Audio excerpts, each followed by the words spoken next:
বাবুকে জিজ্ঞেস করবো, ঝন্টু বাবু, এত তাড়া মানে ফাঁসি দিতেই হবে, ফাঁসি না দিলে মানে সরকারি ফাঁসিতে লটকে যাবে, যে ফাঁসি না দেওয়া পর্যন্ত আমরা থামবো না।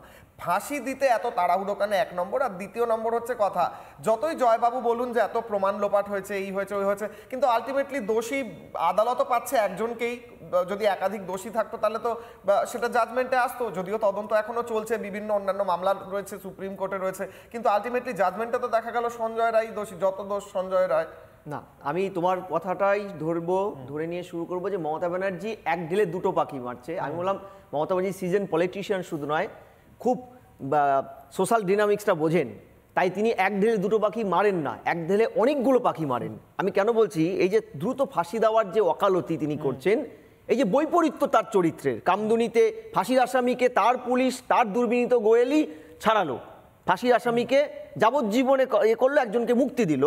আর এই বৈপরীত্যে উনি যখন ওকালতি করছেন তখন বুঝতে হবে এটা কি তার রাজনৈতিক সিদ্ধান্ত নাকি প্রশাসনিক, নাকি রাজনৈতিকভাবে প্রশাসনিক পদে বসে থেকে তিনি সিদ্ধান্ত নিচ্ছেন। কেন আমি তোমায় বলি, দেখো যে এটা তো অস্বীকারের জায়গা নেই যে তার 14 বছরের সরকারের সবচেয়ে বড় চ্যালেঞ্জ হয়েছিল এই আরজি করে গণ আন্দোলন। দ্বিতীয়, মহিলাদের একটা বড় অংশ তার ভোটার মুখ ফিরিয়ে নিয়েছে তার থেকে। তৃতীয়, এই যে বড় কনস্পিরেসিটা, তার প্রশাসনের যে দুর্নীতির ঘুনপোকাটা ধরে গেছে পরতে পরতে, সেটাও চ্যালেঞ্জ হয়েছিল। এই সার্বিক চিত্রে এই প্রশাসনিক সিদ্ধান্তটা নিয়ে তাকে যদি হ্যাং করা যায় দ্রুত, তাহলে অনেক কিছু ধামাচাপা যেমন পড়বে। দ্বিতীয়, যদি ধরো সরকার হাইকোর্টে যাওয়ার পরে, সরকার তো আর এবার হাইকোর্টে গিয়ে মঙ্গল গ্রহের থেকে এভিডেন্স নিয়ে আসবে না, এই এভিডেন্সগুলোর ভিত্তিতে তার পুলিশ যেগুলো ট্যাম্পার করেছে, নষ্ট করেছে, সেগুলোর ভিত্তিতে ওকালতিটা হবে। অর্থাৎ ল অফ কমন সেন্স যদি বলো, এই বইয়ের ভিত্তিতে ডিভিশন বেঞ্চও রায়টা দেবে। এবং রায়টা যদি ধরে নাও এমন হলো কামদুনির মতন যে সসম্মানে সঞ্জয় রায়কে বের করে আনা গেল, তাহলেও কি তার উদ্দেশ্য সফল হবে? হয় সঞ্জয়কে হ্যাং করো, নাহলে সসম্মানে বের করে নিয়ে আসো। এই যে পলিসির পার্টটা, আমি এটা নিয়ে ভয় পাচ্ছি। অর্থাৎ তুমি এক ঢেলে দুটো পাখির কথা বলছো, মমতা ব্যানার্জি এক ঢেলে অনেকগুলো পাখি মারে। তাই এই সিদ্ধান্তটা কিন্তু প্রশাসনিক মমতা ব্যানার্জির পলিটিক্যাল সিদ্ধান্ত। তাই তড়িঘড়ি দেখো, আমি আইনের 172 পাতা এই মুহূর্তে সবাই প্রায় পড়ে ফেলেছে। পরতে পরতে রাজ্যের প্রশাসন, পুলিশ এবং চিকিৎসা দপ্তর, স্বাস্থ্য দপ্তরের যে ডেডলি কম্বিনেশন, এই ডেডলি কম্বিনেশনের যে আজকে এই লোকটার বৃহত্তম ক্যাপিটাল পানিশমেন্ট, এবং এর সাথে এন্টার কনস্পিরেসি যে আরও কেউ যদি যুক্ত থাকে তাদের প্রত্যেককে আর আনতে দেয়নি দিনের আলোয়। এটা বিচারপতি বলেছে, তোমার আমার কথা নয়। উনি জয়নগরের কথা বলছেন, জয়নগরে ফাঁসি হয়েছে। কতটা বিভ্রান্তিকর, তোমার চ্যানেলের মাধ্যমে বলি, জয়নগরে একটা পস্কো মামলা হয়েছে, এটা এই মামলা নয়। দ্বিতীয়, জয়নগরের ধর্ষিতা এবং খুন হওয়া নাবালিকাটির পোস্টমর্টমটা হয়েছিল কেন্দ্রীয় হাসপাতালে, তাই তাকে ফাঁসি অবধি পৌঁছানো গেছে।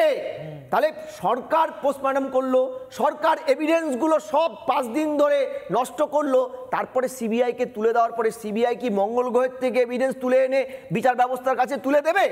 ফলত বিচারপতি কিন্তু এই যে ঐতিহাসিক সিদ্ধান্তটা নিয়েছে যে বিএনএস 64 অনুযায়ী ধর্ষণে ভারতবর্ষের সংবিধানের সর্বোচ্চ সাজাটাই যাবজ্জীবন, তাই তিনি দিয়েছেন। এই ল অফ কমন সেন্সটা কিন্তু বুঝতে হবে, মমতা ব্যানার্জি ভারতের সংবিধান, বিএনএস এটাকে চ্যালেঞ্জ করছেন। তিনি ভালো করে জানেন যে যা এভিডেন্স পাওয়া গেছে তাতে এর বেশি পানিশমেন্ট হওয়ার কথা নয়। এবং ফার্দার যদি ওরা যায় ডিভিশন বেঞ্চে, এটা কালকে বোধহয় শুনানি ডিভিশন বেঞ্চে, তার আগে আজকে সুপ্রিম কোর্টে বাবা মার অ্যাপিল, রিঅ্যাপিল, এইটা যদি স্ট্যান্ড করে, তাহলে আমি বিশ্বাস করি যে এই ধারাবাহিকতায় আবারও সঞ্জয় রায়ের এই যাবজ্জীবনটাই হবে। কারণ বিএনএসে তাই আছে, মমতা ব্যানার্জি আই ওয়াশ করছেন, বিভ্রান্ত করছেন। এবং জয়ের কথা অনুযায়ী একদম সঠিক যে মমতা ব্যানার্জি কিন্তু এই এক ঢেলে অনেকগুলো পাখি মারতে চাইছেন না। ঝন্টুবাবু, আমি বলছি গোটা দেশের বহু মানুষ, গোটা রাজ্যের বহু মানুষ বলছেন না, ফাঁসি হওয়া উচিত, ফাঁসি একমাত্র পথ, কারণ এটা হিনিয়াস ক্রাইম হয়েছে ইত্যাদি, একটা বাজে রায় দিয়েছেন বিচারক। আপনি কি তার উল্টো কথা বলছেন? আপনি বলছেন এইটাই হওয়া উচিত? না না, দেখো আমি আইনের কথা বলছি। আইনে ধর্ষণের সাজাটাই তাই আছে। এবার যদি বলো তুমি মৃত্যুদণ্ডের সাজা যদি কেউ খুন করে, তাহলে এবার বিচারপতি তার দেখো আইনের ধারায় কিন্তু স্পষ্টভাবে বলেছেন যে এই খুনের ঘটনা, নির্মম খুনের ঘটনাটিকে আদৌ সঞ্জয় রায় একা করেছেন, এর পিছনে অনেকে আছে, এই সন্দেহ কিন্তু বিচারপতির মধ্যেও ছিল। তোমরা যদি রায়ের পরতগুলো দেখো, সিবিআই কিন্তু এটা উত্তর দিতে পারেনি, তাদের কাছে অনেকগুলো বার্ডেন ছিল। আমরা প্রথম দিন থেকে বলছি যে 5 দিনে যা করার করে ফেলেছে। দেখো এটা কিন্তু পুরো ব্যবস্থাটা দাঁড়িয়েছিল কিন্তু বায়োলজিক্যাল কিছু এভিডেন্স, সরাসরি কোনো প্রত্যক্ষ প্রমাণ, সিসিটিভি কিচ্ছু ছিল না, কিছু জমা করতে পারিনি। ইভেন যে সিসিটিভি ফুটেজে যে অংশ ছিল ব্লিচ করা ছিল, ব্লিচিং একদম। ফলে সিবিআই এবং বিচারপতি, আমি হ্যাটসঅ্যাপ অনির্বাণ দাস বাবুকে, বিচারপতি, যে ভারতের সংবিধান এবং ল অফ কমন সেন্সের ধারা মেনে তিনি কিন্তু পরতে পরতে তার হতাশাকে ব্যক্ত করেছেন এই জায়গায় করেছেন। এখানে বিচারপতি আরো একটা কথা বলেছেন এটা রেয়ারেস্ট অফ রেয়ার কেস নয়। মমতা বন্দ্যোপাধ্যায় এই নিয়ে কি বলছেন? মমতা বন্দ্যোপাধ্যায় অত্যন্ত কড়াভাবে বলেছেন, এই বিষয়ে রিয়াক্ট করেছেন। তার সঙ্গে দিলীপ ঘোষ এবং সুকান্ত মজুমদার, এই দুজন কি বলেছেন মমতা বন্দ্যোপাধ্যায়, দিলীপ ঘোষ এবং সুকান্ত, শুনবো। বলুন। যাবজ্জীবন মানেটা কি? অনেক কেসে আমরা দেখেছি 2-3 বছরে বেরিয়ে গেছে, পেরোলে বেরিয়ে যায়। তারে অন্যায় করেও তাকে ক্ষমা করে দেব? কেন বলবে? এই কেসটা আমি সত্যি শক, বলতে পারেন আমি নিজেও একজন লয়ার ছিলাম, আমি আইনটা পড়েছি, আইনটা আমি একটু একটু হলেও বুঝি। আমি অনেকগুলো কোর্টে কেস করেছি, টাকার জন্য নয়, মানবিকতার স্বার্থে। কি করে বলেন জাজমেন্ট? একটা জাজমেন্ট আমার পছন্দ হয়নি, যে it is not a rare of the rarest case. আমি মনে করি yes, it is a rare, sensitive and very very heinous crime. এবং ক্রাইম করে যদি কেউ বেঁচে যায়, সে তো আবার ক্রাইম করবার চেষ্টা করবে। ডেড বডিটা পুড়িয়ে দিলেন কেন? এভিডেন্স একটাই ছিল মাত্র। উনি আজ পর্যন্ত কটা লোককে ফাঁসি দিয়েছেন? বাকপি কাণ্ডে কারো ফাঁসি হয়েছে কি? নাকি কামদুনিতে ফাঁসি হয়েছে? প্রতিদিন খুন ধর্ষণ হচ্ছে। একটা যদি ফাঁসি দিয়ে দেখিয়ে দিতেন যে পারি আমরা, তাহলে আজকে এগুলো বন্ধ হতো।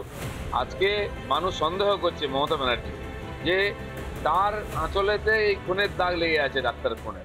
যারা অপরাধী তাদের সর্বোচ্চ সাজা হোক। রাজ্য সরকারের এই তাড়াহুড়োটা অত্যন্ত সন্দেহজনক। রাজ্য সরকারের এই তাড়াহুড়োটা দেখে মনে হচ্ছে ওরা তাড়াতাড়ি সঞ্জয়ের মুখটা কেন যেন বন্ধ করে দিতে চাইছে। তথ্য প্রমাণ লোপাটের বিষয় কিন্তু বারবার উঠে এসেছে। অতএব কালকেরটা শেষ নয়, this is just the beginning. আমার মনে হয় রাজীব কুমারের মতো পুলিশের ডিজির নাম তার মুখে এসছে। এই সমস্ত বিষয় আমার মনে হয় তদন্ত হওয়া প্রয়োজন। নানা ধরনের কন্টেন্ট দেখার জন্য লাইক করুন, শেয়ার করুন আমাদের ফেসবুক পেজ, সাবস্ক্রাইব করুন আমাদের ইউটিউব চ্যানেল। পাশাপাশি অন্যান্য ব্রেকিং নিউজের জন্য অবশ্যই চোখ রাখুন রিপাবলিক বাংলায়।